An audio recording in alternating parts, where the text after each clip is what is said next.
abantu bazi iby'iterambere, abantu bazi ibya internet, hari software ushobora kuganira nayo, ukaganira mu kinyamurenge nayo ikagusubiza mu cyongereza kandi mukaganira mukumvikana. Tugume tujane. Uyu muhungu tuvuga izina ryiwe, ariko twari twamuhimbye ngo ni Jean Paul, kugira ngo tutaza kuvuga izina ry'umuntu, cyangwa twari twaravuze tuvuga ni tubaye kaza abakunzi bacu bakuramye TV1. Kuko bisanzwe nkuko mubizi, duhora tubategurira amakuru meza, amakuru twacukumbuye. Uyu munsi twabateguriye amakuru meza kabisa, nzi ko ari bugire ico abungura. Mwebwe muhora mudukurikirana, ico tubasaba gusa no gukora subscribe, abandi bakore share na comment.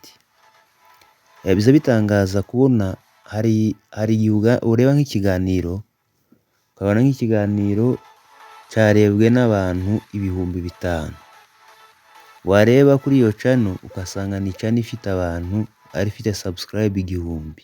Kibaza ukuntu abo bantu 5,000 bose banze gukora subscribe, kandi subscribe ni ugukanda gusa kuri buto. Rero jewe abadukurikira nzi neza ko muri abantu beza kandi abantu b'ingirakamaro. Mukore subscribe, nico tubasabye kabisa, tuzayabone mwakoze subscribe. Amakuru yacu se ngo ameze gute? Amakuru yacu ukuntu ameze, mu minsi yashize hari umuhungu wa twasanze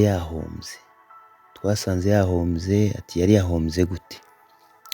Hari imikino isigaye yaraje ubu ngubu, imikino bita ngo ni akadege, ariko byitwa ngo ni aviator. Ni mu buryo bwa betting, ni mu buryo bw'imikino y'amahirwe.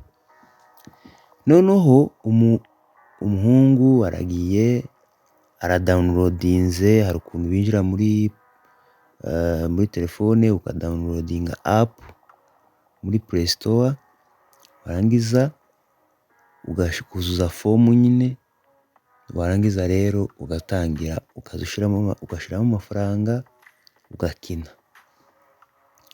Ngo batangirira ku mafaranga 40 y'amakenya.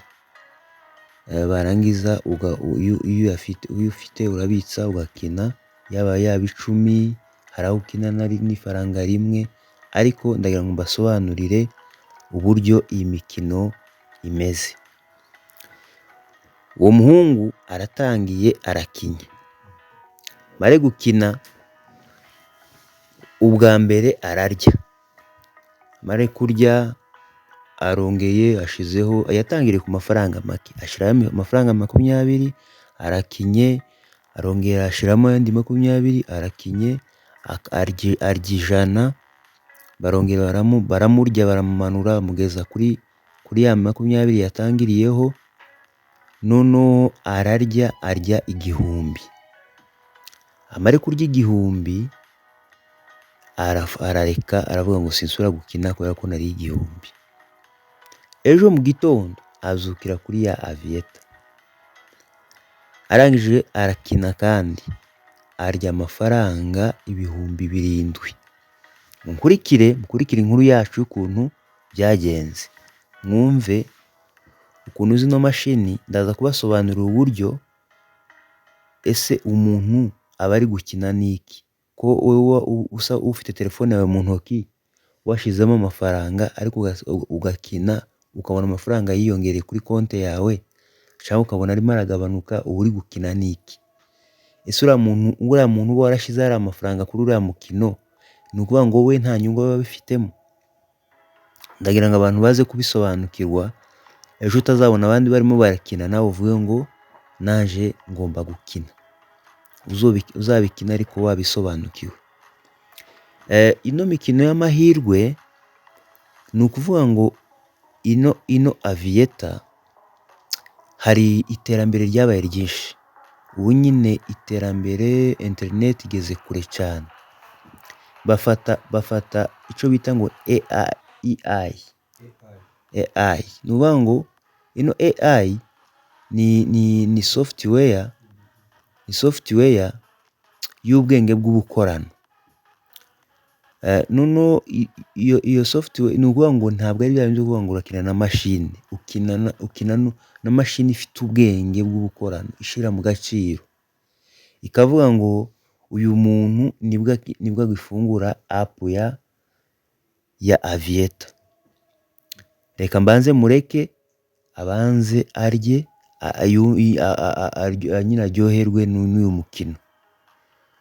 Ni ukuvuga ngo mbere washobora gukina na mashine ikibesha, ugakomeza ukarya, ariko ni ukuvuga ngo iyi ngiyi ni system ukina nayo ifite ubwenge bwo gukorana, iyo irakubara, nawe urimo urayibara nayo ikakubara, ikakwiga, ikavuga uyu muntu amaze umunsi umwe aje kuri Aviator, nimurya ntazasubira kugaruka, ikakureka ukarya 500, wamara kugezamo 500 ikahita ikurya 200 ugasigarana 300. Iyo uri umuntu w'umunyabwenge hari igihe uvuga ngo reka ndekera, ikakwihorera, ejo wagaruka ikavuga ngo uyu muntu ntabwo arabijamo cyane, arakina buke akongera agasubira, ikakureka ukarya ukageza 1000, washaka ukagenda cyose ugitwaye, ejo ukagaruka. Noneho iyo ugarutse ejo ihita ikurya cya 1000 wayiriye ejo, igahakikisha ko cyose kiriye.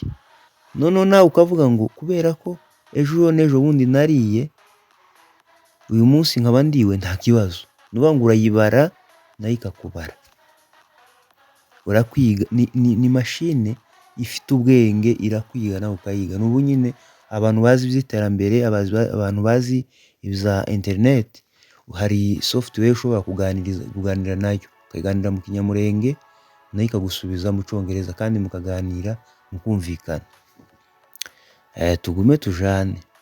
Uyu muhungu tuvuga izina ryiwe, ariko twari twamuhimbye ngo ni Jean Paul, kugira ngo tutaza kuvuga izina ry'umuntu, cyangwa twari twaravuze tuvuga n'izina ngo duhimbe izina, twari kuvuga Jean Paul ugasanga hari Jean Paul wariwe, akavuga ngo niwe twavuze. Noneho kuko twasanze yariwe kandi biratubabaza, bamuriye amafaranga menshi, ariko turavuga ngo tugomba gukoramo inkuru kugira ngo n'abandi bari inyuma babijemo babitekerejeho. Arangije arakina, arya ibihumbi 7,000. Bukeye baramurya azana 3,000 barabirya, 3,000 babirya nko guhumbya. Noneho umunsi umwe amaze iminsi akina arya ibihumbi hafi 70. Abantu bumva amakuru, nawe ubwiwe aranezerwa, arishima. Noneho iyi mashine rero tiguheza umwanya wowe wo gutekereza, wo kwitekereza, uvuga ngo nariwe angahe, wowe uhera gusa mu mafaranga wariye. Ariko ibingibi bya Aviator tuzafata undi mwanya kuko ririmo isomo rikomeye cyane. Noneho no mwene data bukeye arya amafaranga 70,000 kuko nabibabwiye. Ariya mafaranga 70,000 agenda nyine aguramo utuntu, inkweto, asura abavandimwe, amafaranga aramushirana. Bukeye arongera ashora, ni ukuvuga ngo ni ugushora, ni umukino usaba nawe gushora amafaranga. Ashoramo 7,000 kandi barabirya. Atangira gufata, akaza afata n'inkweto zo mu nzu, habuze no gufata imbabura. Ni ukuvuga ngo iyi mashini rero irabanza ikakureka ugashuha mu bwonko. Iyo umaze gushuha mu bwonko sasa, nibwo bigiye kukurya, wariyandikishije, baba bakubona, baba bakureba. Ni ukuvuga ngo mashine yo ntabwo ari umuntu uba mukina, ni mashine ariko ifite ubwenge bwo gukorana. Imenya ngo uyu muntu yarakaye, ikamenya ngo uyu muntu arishimye, ikamenya ngo uyu muntu amaze kurya, uyu muntu afite amafaranga kuri konti, baba banayireba kuri aho nyine ayo maze kurya. rero yasanga sasa kwa kundi uba utagifite ikindi kintu witaho ukeneye kugaruza amafaranga yawe, bakakurya ugasanga umuntu abaye umusazi.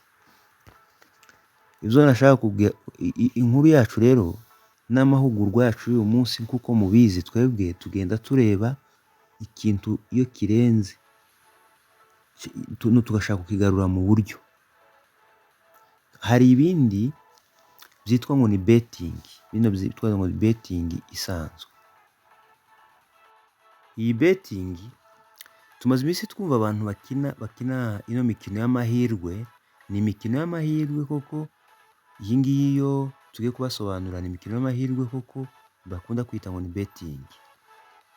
Mu by'ukuri bino bintu bifite amazina menshi, kandi ntabwo ari ibintu bishasha, ntabwo ari ibintu by'inzaduka, ni ibintu byahozeho kuva kera. Muribuka ko mbere ho gato y'igikombe cy'isi cya 2014 hari umugabo witwa Mwangi w'Umukenya wari ufite amafaranga 60 y'amakenya. Noneho aragenda afata ibiceri byiwe bitatu, uvuga ngo bizaba ibiceri bya 20, ibiceri bitatu, urumva yari amafaranga 60. Agura itike imwe noneho ku makipe atatu. Ni ukuvuga ngo Mwangi yagerageje amahirwe yiwe akina ibyo bita ngo ni exact scorer. Ni ukuvuga ngo bino exact scorer, ni ukuvuga ngo iwe yashize ku makipe atandatu, avuga ibitego izo kipe zose ziri butsinde. Kubw'amahirwe rero Mwangi yaje kurya miliyoni 15 z'amakenya n'ibihumbi 790 ku mafaranga ibiceri 60. Murumva Mwangi yahise ahindurirwa ubuzima mu buryo birumvikana kabisa. Miliyoni 15 n'ibihumbi 790 ahita ahindurirwa ubuzima, birumvikana. Impamvu bivuze ibyo ni urugero ntanze, ariko betting mu buryo busanzwe, nubwo yungutse muze kunkurikira, nyamara betting ni ikintu nyine ushora amafaranga ariko bikoreshejwe ubwitonzi. Ushobora kuhindurirwa ubuzima cyangwa bugaharibika burundu, bisaba ubwitonzi bukomeye. Hari nk'ukuntu uvuga ngo wenda ugafata Liverpool ukavuga ngo Liverpool iratsinda Arsenal, kuko Liverpool ihagaze neza, wowe ukavuga ngo abazi by'amakipe barahita babisobanukirwa. Nashatse gushyiraho amakipe wiyambaho urugero kuko nta somo ritabamo mufano. Noneho urumva rero, noneho ya Liverpool wowe uba wiyizeye kuko uba wavuga ati iyi kipe ihagaze neza. Ariko rero ibi ngibi hari inzobere zabyigiye zija mu mashuri, ziriga ziravuga ngo ibi bintu ngomba kubyiga, bakamenya uburyo amakipe ahagaze, bakiga uburyo abasifuzi bahagaze. Aba bantu ni abantu bakomeye cyane. Aba ni abantu bita ngo ni aba bookmakers.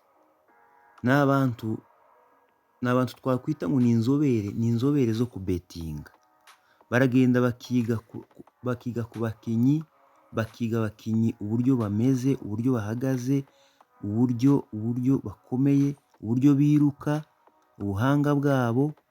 Bakiga ku basifuzi, niba ari umusifuzi urakara vuba ushobora gutanga amakarita umukino ugahinduka.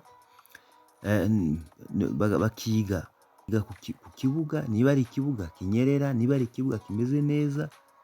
Bakiga iyi kipe imenyereye gukinira ku kibuga cya synthetique, ikibuga gisanzwe cy'itapi. Bakavuga ariko yagiye ku kibuga cy'ibyatsi. Bakavuga ati niba yagiye ku kibuga cy'ibyatsi ishobora kunyerera, bashobora kunyerera abakinnyi bakananirwa gukina nk'uko basanzwe bakina.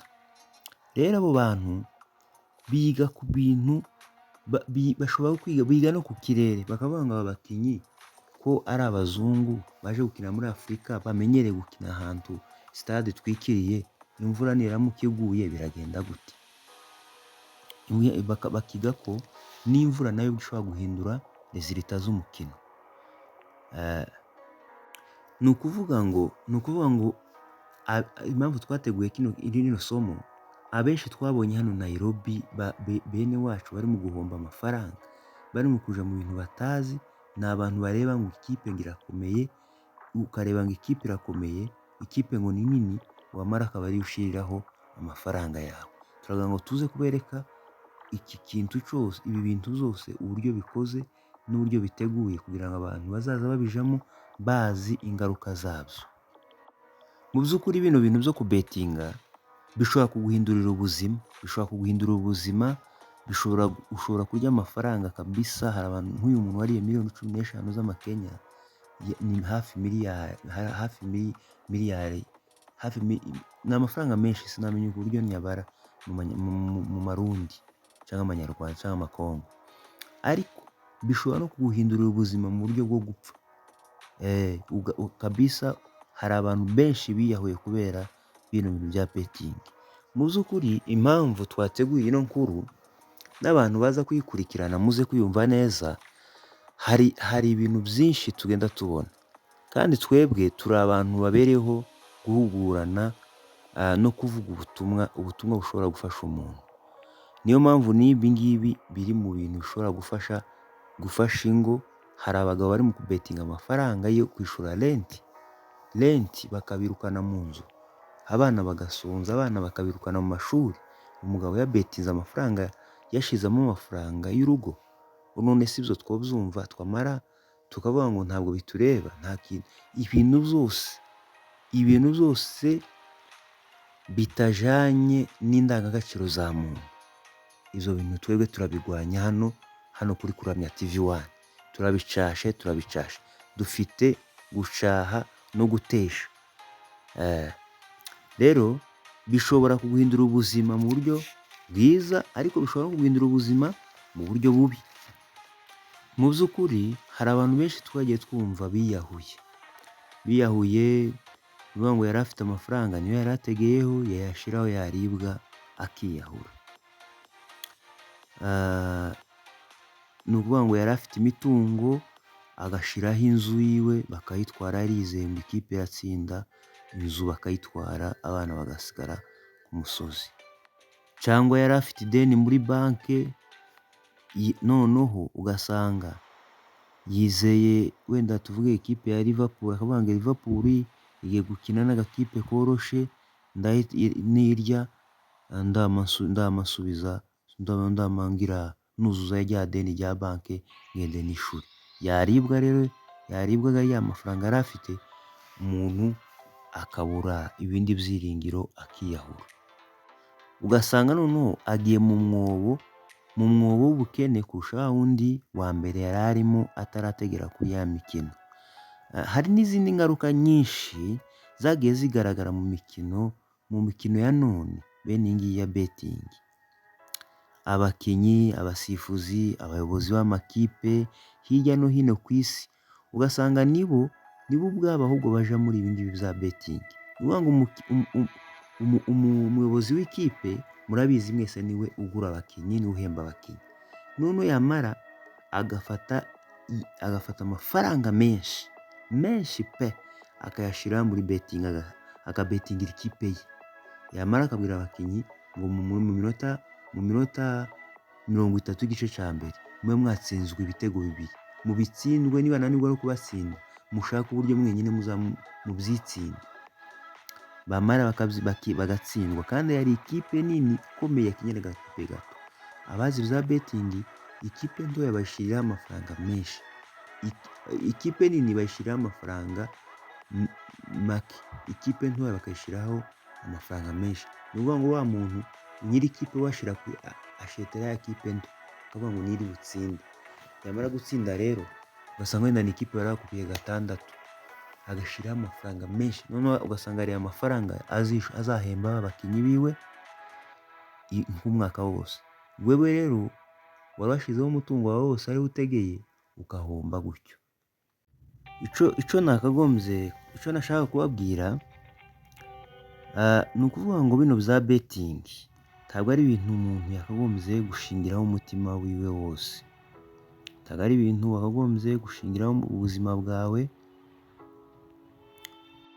Betingi ntabwo ari ikintu wakagombye guhubukira.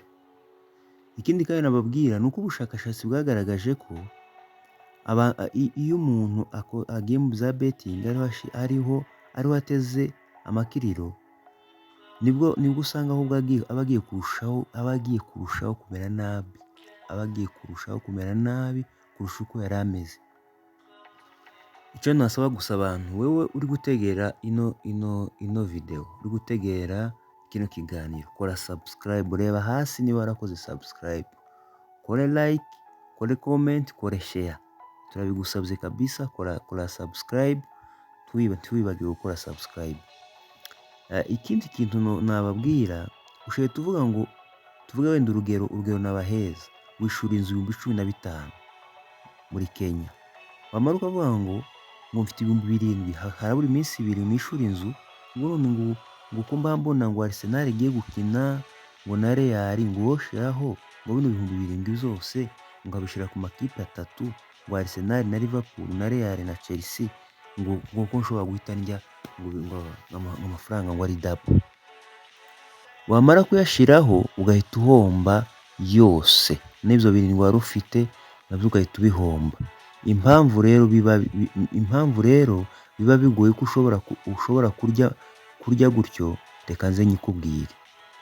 Muri ibi bya betingi hari ibyo bita ngo probability.